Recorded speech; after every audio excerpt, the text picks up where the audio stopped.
Welcome to God with George Ortega and Joshua Bond.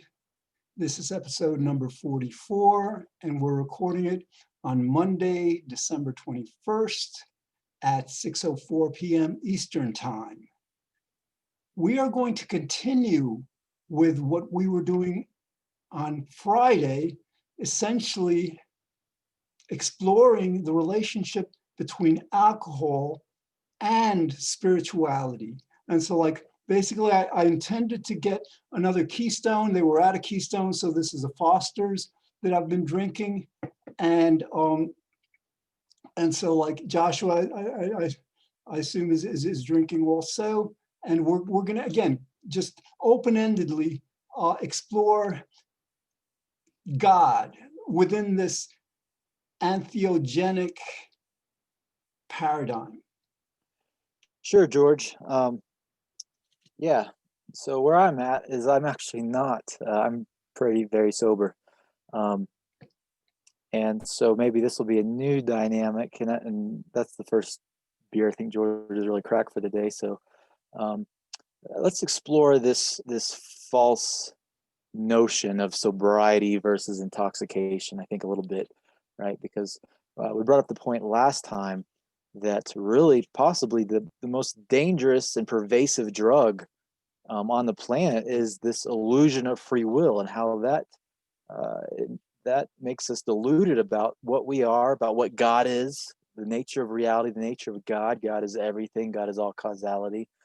And so really, this concept that we only have one sober consciousness of awake and then asleep and then intoxicated by some substance is really misleading and dangerous and harmful. And I just want to this for me, all right, I do not ordinarily drink caffeine. But earlier, Josh and I were in a meeting that basically I'm also experimenting with what's now, I imagine, 4 cups of coffee.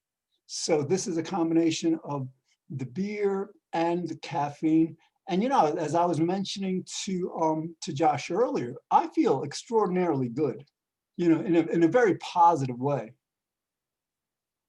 Yeah, George. I think so many ways to go with this. What I originally intended to do today is maybe talk a little bit about the good points that we brought up last time and try to integrate them, because where we got off track in the history of humanity with these issues is by pushing them underground, stigmatizing them, demonizing them. And when we did that, we demonized all culture, all consciousness, right? We demonize aspects of ourself, of humanity, and that means we demonize God, essentially, in ways that's illegitimate. And so, there's not a lot of difference between, or rather, it's a much smarter approach to say, hey, you can be intoxicated on love, you can be intoxicated on happiness, you can be intoxicated on whatever it is, and look at consciousness through that lens, right? And realize that we have these different states of consciousness. And so how can we develop this technology of understanding God through this way to make the most happy, fulfilled, successful lives and relationships that we can, right? And we're so in the dark ages on this. And so we're developing this technology, and it's going to be a little, awkward or weird or whatever at times. But we're dedicated to be committed to it and seeing it through. Yeah, and in terms of technologies, the technology of alcohol has been around for millennia. In other words, it's not an accident or coincidental that within the Judeo-Christian, probably Islamic tradition also, alcohol has been a sacrament. So that, and like Josh, in terms of our mindset, I think we want to use the right vocabulary for this. In other words, we want to shift from intoxicant or intoxication to some other word, because toxic, implies, suggests something negative.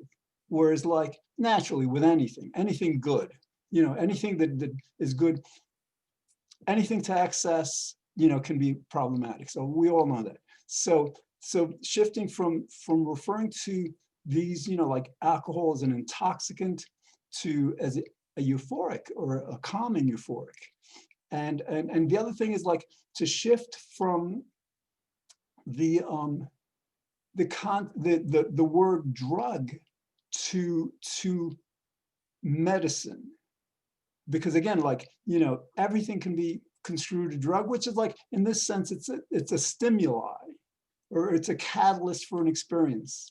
So we want to try to express God's most divine self, not just through our thoughts or feelings, well, through our thoughts, but through our vocabulary, through how we basically see the good in all. Again, being very responsible of maintaining the goodness. Sure, George. So maybe we should start our own little FCC, and we should declare these words we're not allowed to use because they're we should call them cuss words, right? Because they're evil words, or really they are. I mean, if you think about how ridiculous the term drug is, right? We have a war on drugs, but yet on every corner we have a drug store, right? It's so ambiguous and so just the idiocy is crazy and mind blowing. That's why we can't have intelligent conversations about it, right?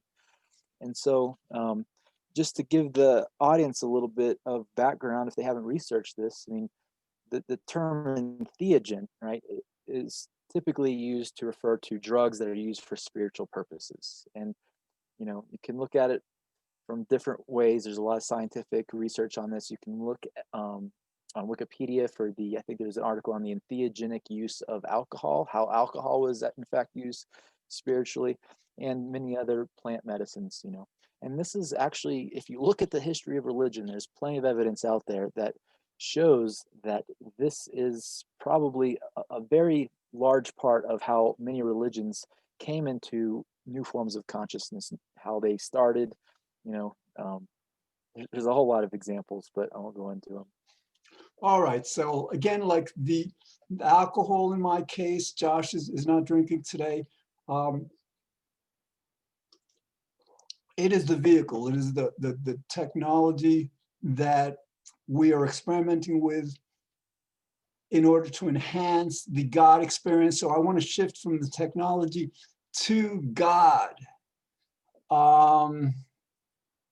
Recently, my connection with God has become much stronger, much more direct and comforting and optimistic, and it's no accident that experimenting with the alcohol are doing this God show. God is obviously contributing to this, and so I guess what I'm trying to say is I'm trying to cultivate a stronger God consciousness, basically communicating with God much more often and seeing everything as God, which for me is much more difficult, because we tend to be conditioned within this framework of right and wrong, good and bad. And so we tend to judge things. And perhaps that's necessary to a certain extent. But even, for example, judging what may feel as punishment as coming from a loving God who loves us as a parent might. Yeah, George. I had something in mind I wanted to share. So we were talking earlier before this call about how science and medicine and just in common culture, we often refer to alcohol as more of a depressant, or are taught to think of it in form of a depressant, right? But that's just such nonsense. That's an injustice, right? Because maybe an anxiolytic, a medicine for anxiety, right? So, unfortunately the bar culture knows this much better than the rest of the culture, right? The term speakeasy, right? Oftentimes you get, two grown men having a conversation and sharing family stories and history, when they just met each other, when if they'd met on the street in another state of consciousness, or in another scenario, they would probably end up in a fist fight, right? So, you know, this 21st century new normal state of consciousness that we accept, that we are normally walking around with, is just so burdened with so much anxiety and so many negative thoughts that's just poured onto us, poured onto our consciousness by the media, right? So much stress. It's most people can't even afford their housing. Both the mom and the dad and families are having to work, where in the 50s, almost every family, only one parent was working, so the parents were actually able to raise their children. What a concept, right? So anyways, we have to try to use all of the tools and techniques and technologies that we have to have better relationships, to experience God more profoundly, so that that can impact our lives. And this is part of what we're doing here with this show. Excellent. Josh, right now I want to hear what your immediate thoughts and feelings about God are. My immediate feelings. I am grateful that I've been led on this path, presumably by God, because God is the creator of all causality. I wouldn't be here without George. And originally, I had reached out to him on some coaching and mentorship for speaking and activism on this issue of the illusion of free will, right? And so very quickly, we both came into this realization that we had this desire to bring this awareness into religion and reform this concept of God. So, through all of these episodes, I kind of was torn, like I'm on the fence. Am I going to be able to do this? Are we going to be able to do this, right? We're going to be able to salvage God consciousness, right? It's been evolving for millions of years. In the East, it looks completely different than in the West. Even in the West, from one church to another, they believe God is something that the other church says that's not God. My version of God is real, right? It's caused lots of wars and lots of trauma. And I have that trauma ingrained in ingrained in me, as I think we all do to some extent, right? So, and introducing, George is pioneering the way again, with pushing me with this for bringing, tradition that goes, I guess, way back in Judaism, I imagine, if not with alcohol, with probably many other substances, right? Yeah, so it's trying to settle in, I guess, and learn this strategy or this technique, this being present, being in the moment, and hearing what George says, and connecting that with what I'm feeling, with what I'm going through in life, and still holding the space for who is our audience, who's listening to this message, and how can I relate those two things together and deliver a message that might, be helpful, beneficial, meaningful, I don't know, entertaining at least. Right, Josh, I want to address, the idea of whether or not we should jettison the concept of God. And basically, the case I want to make is, like, we could do the same thing for humanity. We could say we really shouldn't have this term humanity, because humanity has done so many horrible things. So my suggestion is that we keep the concept of God, not just because it's inevitable, because, like, basically God is everything, but also because a proper, more accurate understanding of God as a parent who sometimes needs to correct us but much more so as the being who blesses us in so many ways. My personal happiness is amplified and made so much more meaningful when it's connected with God. So that's why I would suggest that God can be, just as humanity can be condemned for for all that we've done as a people, as a humanity, that isn't so great. We can do that with God. You know, we want to celebrate and applaud humanity for the wonders that we've done.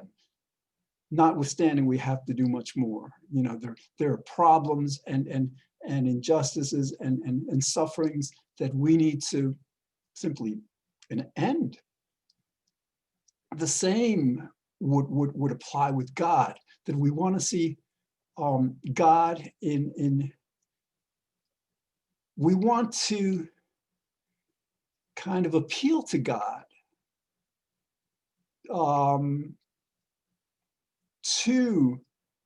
to help us and to do for us in ways we're not able to do for ourselves, perfect our reality.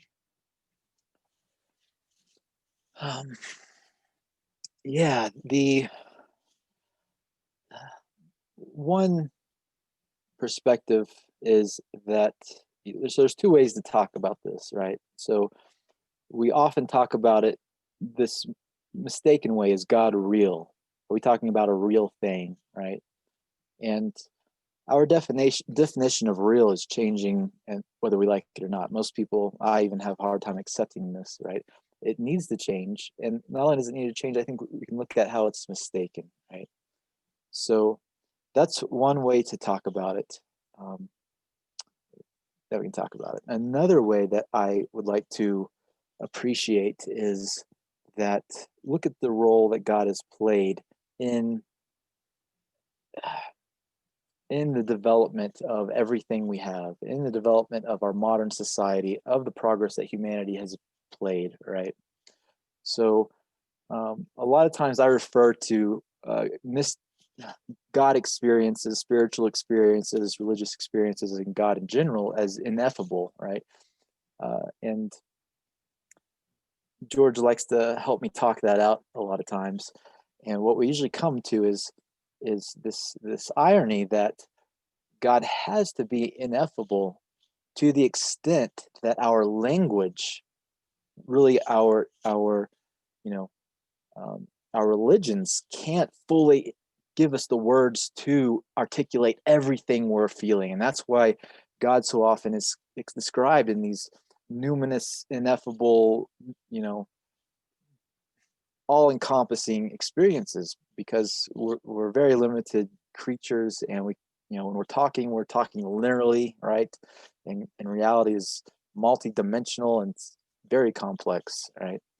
So we have all these problems in humanity, in even our families, in our social structure, in politics, in science, even medicine, right?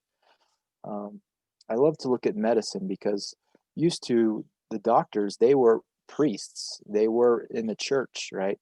And now we're at this point where even medicine is not honest like they claim to be as scientists. And so let me finish this point, I'll get it. So we're presented that this is the real truth. You have this problem or whatever, you take this medicine, it's going to make it better. And most of us have experience where that didn't happen. We took it and it made us worse, or we still felt whatever, right? And that is so. Should we give up on medicine? No, I don't think we should give up on medicine, right?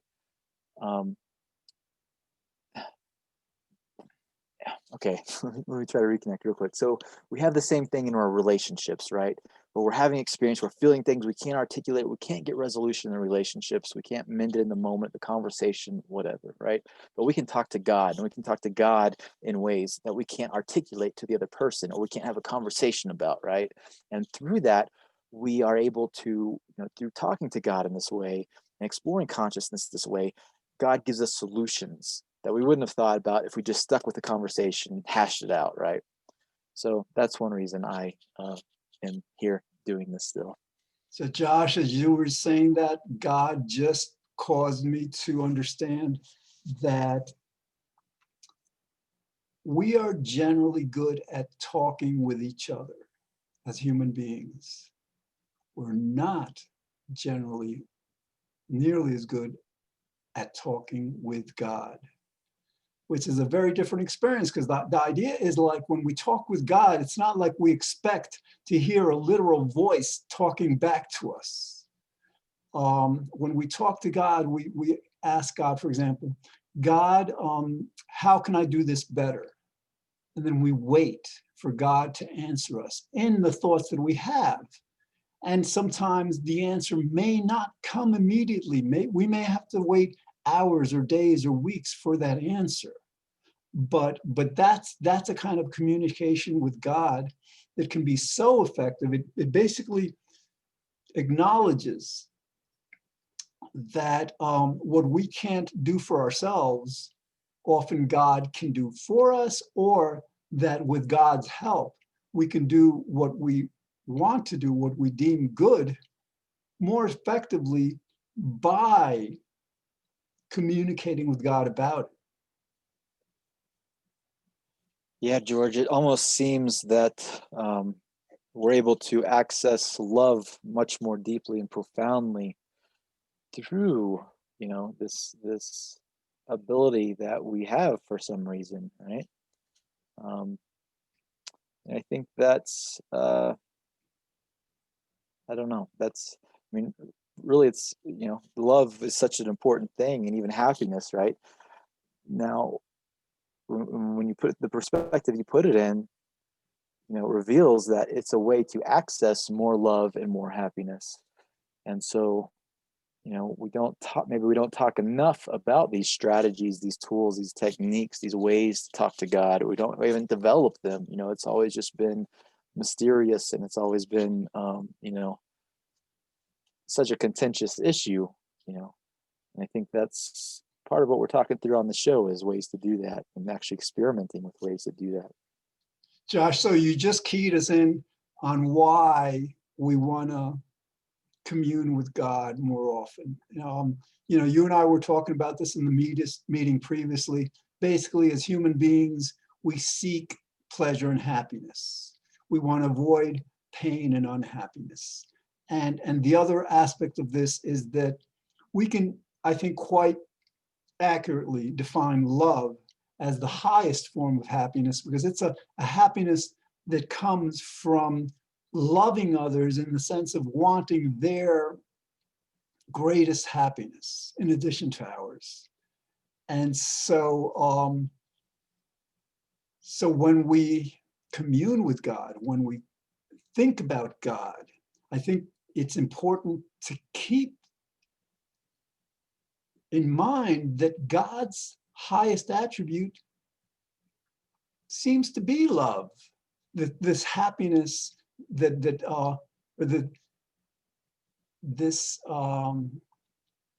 not just happiness, but this desire of God to have us as humanity, as individuals, be as happy as possible.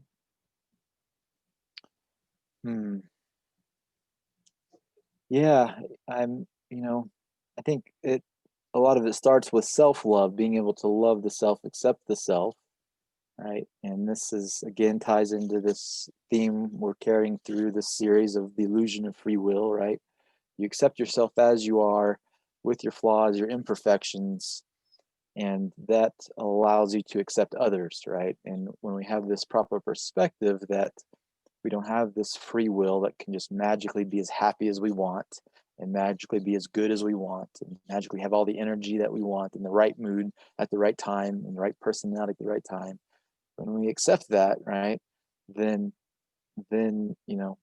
love can prevail, because we don't blame ourselves. We realize essentially this is God creating these problems, right? And then we can continue to move on to realizing, okay, well, what else can we learn about God that can solve these problems, instead of just blaming the self or blaming the other person, And I think, this is such an underdeveloped technology that religion really should be pioneering, because supposedly religion is about God. That's what they say. I don't know. Yeah, Josh, let's continue with that. Our standard view is that we have a free will, and what we're doing is up to us, when the reality is that it's God's will, whatever we're doing. And it's, as Josh was explaining, to the extent we understand that, we lift this fictional burden that we have upon ourselves. And it's not just fictional, it's basically idolatrous and blasphemous to believe that we can actually will anything that God isn't allowing to be willed. So to the extent we remind ourselves constantly that it's all God's will, that we don't have a free will, we can not only maintain our humility, we can better understand God and our relationship to God. Yeah, I like that phrase, better maintain our humility. You know, the irony is this myth of sin, or, you know, whatever, various religions have different ways of phrasing it or getting it across, you know, but underpinning it all is this false belief in free will, right? So this kind of lie of sin actually creates more sin. It doesn't stop sin so often, right? So, you know, just realizing that maybe that way of thinking served a purpose, you know, in a desert religion long ago when they were living in scarcity, and the next famine may have wiped out the whole tribe. But now we are moving to abundance of not just food and peace and materialism, but abundance of love, relationship, abundance of science to give us insight into the nature of reality, of what psychology and consciousness is. Um, and, you know, those are tools that we can use, that God's given us, and to look at them as spiritual tools, spiritual pursuits, to understand them, to understand that nature of reality that God has created to solve those problems, instead of just perpetuating this transgenerational trauma, this story of self-blame and hate and shame. Yeah, and or we've got about a minute left. So, but you know, if Josh, you know, if Josh, if you're able to do this, we should like just do another episode after this, just continue this discussion. But the idea is that basically, to the extent that we understand that we don't have a free will, we better understand the nature of God. And then, as you were saying, Josh, the free will belief causes so much unnecessary harm in our worlds, that to evolve beyond it would just free us, would absolve us of this erroneous, mistaken self-concept, to kind of like just like in evolving beyond the ego and seeing God more accurately, and thereby, you know, seeing our relationship to God and reality in the best way. All right, that's all we have time for, and hopefully we'll see you again next one. Thanks.